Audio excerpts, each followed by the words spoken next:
बच्चों देखिए, कल मैंने बताया था, आपको एग्जांपल बताया था जिसमें अदर ट्रिग्नोमेट्रिक रेशियोज फाइंड करने थे, लेकिन इसमें मैंने आज दूसरा एग्जांपल थोड़ा चेंज कर दिया है। इसमें तो उसमें था ये कि सिर्फ एंगल ए फाइंड करते थे, बट इसमें आपको एंगल सी और एंगल ए दोनों को लेकर फाइंड करना है। तो इसमें हमारा दो में इंटरचेंज हो जाता है, जैसे बेस परपेंडिकुलर हो जाता है, परपेंडिकुलर बेस हो जाता है। कब होता है आप ये देखिए, यहाँ पे देखिए, जैसे कल की तरह ही हम वही काम करेंगे। ये होता है 90 डिग्री, ए बी सी बना लिया। आप देखो, कल मैंने बताया था एक फॉर्मूला,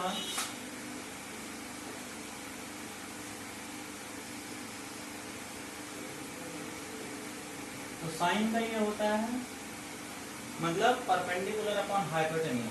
तो परपेंडिकुलर कितना दिया है 3, हाइपोटेन्यूज कितना दिया है 4। अब आपको बेस फाइंड करना है, तो बेस फाइंड कर लेंगे जिससे Pythagoras theorem by Pythagoras theorem. Pythagoras theorem लगाएंगे तो क्या होता है,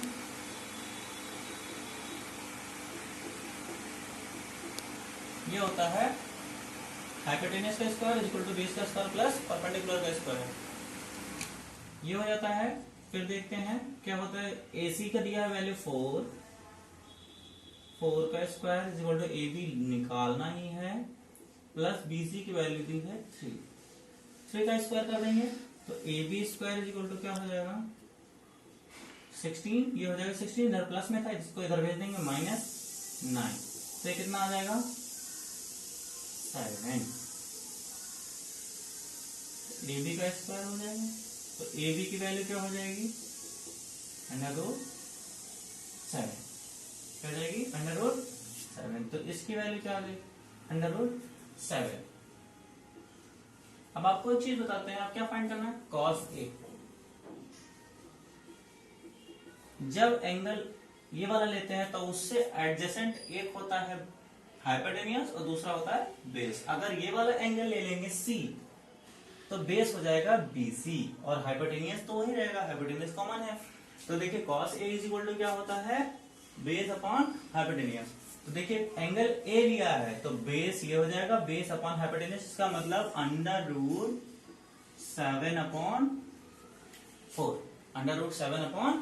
√7/4।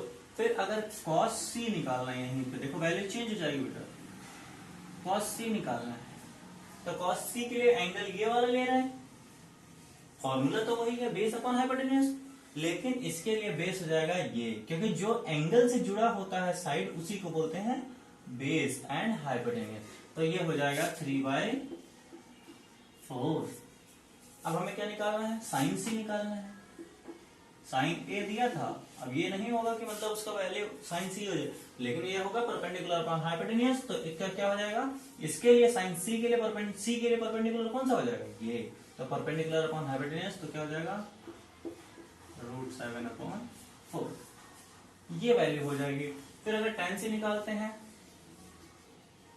tan C निकालेंगे तो क्या हो जाएगा, C की वैल्यू ली है तो ये क्या होता है परपेंडिकुलर अपॉन बेस, तो इसके लिए परपेंडिकुलर ये है, तो परपेंडिकुलर इसका मतलब √7/3।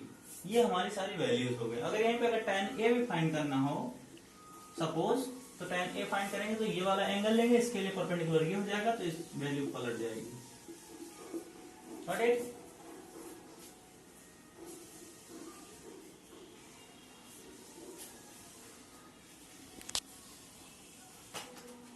पॉज किया ना। हाँ देखिए बेटा, अब नेक्स्ट एग्जांपल देखिए, जैसे दिया है आपको 15 cot A is equal to 8। अब इसमें तो अपॉन में नहीं दिया है, फिर कैसे फाइंड करेंगे, अदर बोल दिया, अदर ट्रिग्नोमेट्रिक रेशियोज, अदर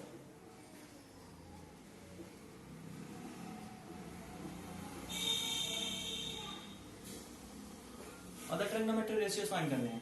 तो इसमें क्या करेंगे, सबसे पहले अपॉन में लेके आना पड़ेगा, तो क्या करेंगे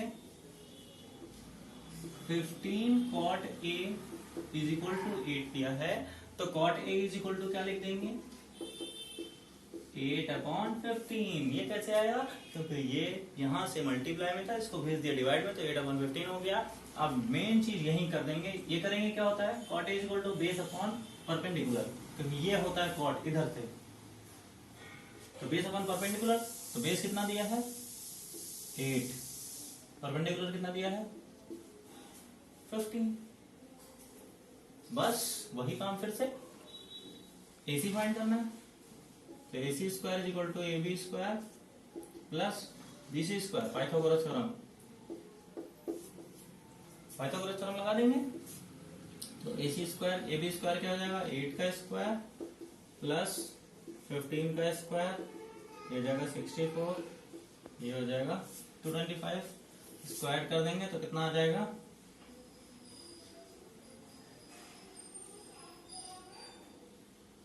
ये आ जाएगा अप्रोक्सीमेट 289। ये AC का स्क्वायर, अब इसका अगर नहीं इसको AC इज इक्वल टू क्या हो जाएगा 289। अगर नहीं पता है तो इसको कर लीजिए फैक्टराइज, कैसे 289 ऐसे कर लीजिए।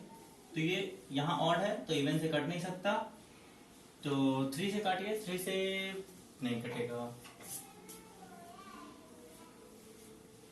तो देखिए बेटा ये कट नहीं रहता है, ये 17 से कटेगा, 17 जो होता है 289, 17 1 जा 17, अब ये हो जाएगा 17 का स्क्वायर, 17 का स्क्वायर लिखेंगे, अंडर रूट लगाएंगे, और रूट और स्क्वायर जब एक साथ होता है तो ये कैंसिल हो जाता है, तो क्या बचेगा 17, तो इसकी वैल्यू आ गई 17। अब आपको साइन A निकालना है तो क्या हो जाएगा perpendicular upon hypotenuse, perpendicular upon hypotenuse 15/17, तो ये हमारा सॉल्व हो जाएगा। देखिए बेटा अब न्यू टॉपिक स्टार्ट कर रहे हैं आज हम। देखिए इसमें होता है एंगल्स पे बेस्ड, अभी हमने देख लिया ये साइड्स और ये सब चीजें साइड्स पे बेस्ड हो गई, अब एंगल पे बेस्ड कुछ एंगल्स हैं तो देखते हैं, इसको इरेज कर देते हैं। आप देख लीजिए पहले एंगल फाइंड कैसे करते हैं, जब एंगल फाइंड करना आ जाएगा, एंगल पे वैल्यू जैसे साइन 0 की वैल्यू और ये सब चीजें तो होती हैं 4-5 होती हैं ज्यादा से ज्यादा, और फिर उसके बाद क्वाड्रेंट्स आ जाते हैं, तो वो आप में अभी है नहीं, तो आगे देखिए जैसे 0 की value 0 degree, 30 degree, 45 degree, 60 degree and 90 degree. अब इधर क्या है 6 रेशियोज कौन कौन से हैं, sine, cos, tan, cot, sec and cosec, ये हमारे ट्रिग्नोमेट्रिक रेशियोज हो गए। ये मैंने पिछले टर्म में बताया भी है, इस टर्म में बताया है। अब देखिए साइन 0 की वैल्यू कैसे निकालते हैं, वैल्यू निकालने अगर आ जाएगी, चार्ट अगर लर्न करने की बहुत ज्यादा जरूरत नहीं है, आपको क्वेश्चन करते करते लर्न हो जाएगा, लेकिन एक बार वैल्यू निकालनी तो आनी चाहिए। तो देख लीजिए कोई भी चीज स्टार्ट करता है 0 1 2 3 4, आपने 0 से नंबर्स लिख लिए हैं। अब जो आपको मैक्सिमम नंबर मिल रहा है, मैक्सिमम नंबर से सबको डिवाइड कर दीजिए। देखिए मैक्सिमम नंबर से सबको मैंने डिवाइड कर दिया। अब एक चीज और करना पड़ता है, आपको याद रखना पड़ेगा, इस पे सब पे रूट लगाने पड़ते हैं, सब पे रूट लगा दो, रूट लगा दिया। अब कुछ भी नहीं करना, इसको कैंसिल कर दिया, तो अंडर रूट 1 का कुछ भी पावर करो या कुछ भी करो तो वो 1 ही होता है, तो अंडर रूट 1 की वैल्यू हो जाएगी 1। 3 का रूट नहीं होता है तो क्या हो जाएगा ये रूट 3, और 4 का होता है 2, 4 का स्क्वायर रूट क्या होता है 2। देखिए यहां से कैंसिल कर देंगे, 1 का स्क्वायर रूट 1 और 2 का स्क्वायर रूट रूट 2। ये देखिए 1 का स्क्वायर रूट 1 और 4 का स्क्वायर रूट 2, 0, ये तो पूरा 0 हो जाएगा, तो 0 की वैल्यू 0 ही आएगी। इसका मतलब ये सब साइन के वैल्यूज आ गए, साइन 0 की वैल्यू 0, साइन 0 की वैल्यू 0, साइन 30 की वैल्यू 1/2, साइन 45 की वैल्यू 1/√2, और साइन 60 की वैल्यू होती है √3/2, और साइन 90 की वैल्यू 1। ये हमारी हो गई। अब आपको कॉस की वैल्यू नहीं याद करनी है, कॉस की वैल्यू नहीं याद करनी है, इसको उठा के लाइए यहां रख दीजिए। देखिए साइन 0 की वैल्यू, कॉस 0 की वैल्यू 1 हो जाएगी जो साइन 90 की थी। फिर इसको उठा के लाइए यहां रख दीजिए। देखिए ये हो जाएगी √3/2। ये लर्न करने की जरूरत नहीं है, ये रख दिया √3/2। अब इसको तो ले जाने की जगह ही नहीं है और इधर ले नहीं जा सकते, तो इधर ही लाना था, तो ये क्या आ जाएगा, डायरेक्ट इसी के नीचे आ जाएगा, तो इसकी वैल्यू हो जाएगी 1/√2। अब पहुंच गए यहां पहुंच गए, तो यहां तो जगह लाने की है नहीं, तो यहां ले जाएंगे, इसकी वैल्यू जाएगा 1/2। इसका मतलब cos 60 की वैल्यू क्या होती है 1/2, जो sin 30 की होती है वही cos 60 की होती है। इसको ले जाएंगे, ये हो जाएगा 0। अच्छा, अब साइन और cos की वैल्यू फाइंड हो गया, tan की वैल्यू हमें फाइंड करनी पड़ेगी। tan की वैल्यू कैसे फाइंड करते हैं, देखिए आपने फॉर्मूला कल पढ़ा था, tan A = sin A/cos A, ये मैंने फॉर्मूला कल बताया था। ये इस फॉर्मूले पे बेस्ड ये tan की वैल्यू निकालेंगे। तो जैसे tan 0 की निकालनी है तो क्या हो जाएगा, एंगल सब जगह वही है, तो sin 0/cos 0। अब देखिए sin 0 की वैल्यू क्या है 0, cos 0 की वैल्यू 1। जब 0 को किसी भी नंबर से डिवाइड करते हैं तो उसकी वैल्यू आती है 0। तो ये क्या हो जाएगा 0। ऐसे ही हमें सिर्फ एंगल चेंज करना है। देखो क्या करना है, सिर्फ एंगल चेंज करना है। अब यहां अगर हम 30 रख दें तो ये भी 30 हो जाएगा, sin 30/cos 30। तो sin 30/cos 30 हो गया। sin 30 की वैल्यू होती है क्या 1/2 और cos 30 की वैल्यू क्या होती है √3/2। जब ये 4 स्टेप में हो जाता है तो ऊपर वाला तो वैसे ही लिख लेते हैं, लेकिन नीचे वाला पलट जाता है, इसको मल्टीप्लाई में लिख देते हैं। तो ये कैंसिल हो गया, तो ये क्या हो गया, वैल्यू बचा 1/√3। तो इसकी वैल्यू क्या हो गई 1/√3। ऐसे ही हम अगर 45 करें, अगर हम 45 करें तो sin 45/cos 45, सेम वही चीज। तो sin 45 की वैल्यू क्या हो जाएगी 1/√2 और cos 45 की वैल्यू भी 1/√2। ये देख लीजिए, cos 45 sin 45 1/√2 दोनों की है, दोनों वैल्यूज कैंसिल हो जाएंगे, तो इसकी वैल्यू आ जाएगी 1। इसका मतलब tan 45 की वैल्यू क्या आ गई 1। आप देखेंगे tan 60 की वैल्यू, तो देख लीजिए tan 60 sin 60 की वैल्यू क्या है √3/2, sin 60/cos 60 की वैल्यू 1/2। 4 स्टेप में आगे जो पहले बताया था, तो √3/2 × 2/1, ये हो गया कैंसिल, तो इसकी वैल्यू आ जाएगी √3/1 = √3। तो इसकी वैल्यू क्या हो गई √3। अब नेक्स्ट निकालना है, ये आपको देखने की जरूरत है, समझने की जरूरत है क्या होता है। देख लीजिए sin 90/cos 90 है, sin 90 की वैल्यू होती है 1 और cos 90 की वैल्यू होती है 0। जब डिनोमिनेटर में 0 होता है कभी भी, तो उसकी वैल्यू आती है इंफिनिटी। न्यूमरेटर में कुछ भी हो, एनीथिंग एल्स, डिनोमिनेटर में अगर 0 आ गया तो उसकी वैल्यू आती है इंफिनाइट। आप देखिए, आपको अब कुछ भी करने की जरूरत नहीं है, अब निकालने की जरूरत नहीं है, कुछ नहीं है। ये दोनों लाइन आपको ऐसे ही आ जाएंगे। मैंने एक चीज बताया था, साइन का उल्टा कॉसेक होता है और कॉस का उल्टा सेक होता है।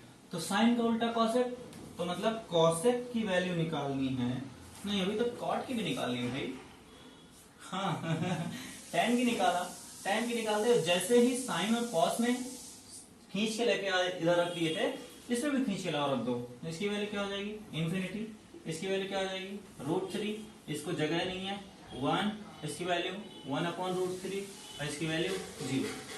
निकला सारी वैल्यू। सेक की वैल्यू कॉस का उल्टा होता है, तो 1/1 करेंगे, जैसे सेक 0 = 1/cos 0, तो 1/cos 0 की वैल्यू 1, तो 1/1 की इक्वल टू क्या हो जाएगा 1। अब ऐसे आपको निकालना है sec 30 = 1/cos 30, तो cos 30 की वैल्यू क्या है √3/2, तो 1/√3/2। जब एक डबल स्टेप में तो इसको डबल स्टेप में कर लेंगे, 1/1 = 2/2 √3। तो मल्टीप्लाई करें 2/√3 आ जाएगा। क्या आ जाएगा? 2/√3। इसकी वैल्यू आ जाएगी 2/√3। अब देखो √3/2 था, ये पलट गया 2/√3, तो ये क्या हो जाएगा? ऐसे ही √2/1, इसका मतलब √2। ये क्या हो जाएगा? 2/1, इसका मतलब 2। और ये क्या हो जाएगा? ये जब 0 लिखा होता है तो किसी भी चीज के अपॉन में 1 लिख सकते हैं। तो ये कुछ नहीं लिखा, क्या लिखा है? 0/1 लिखा है, तो इसको 1/0 करेंगे।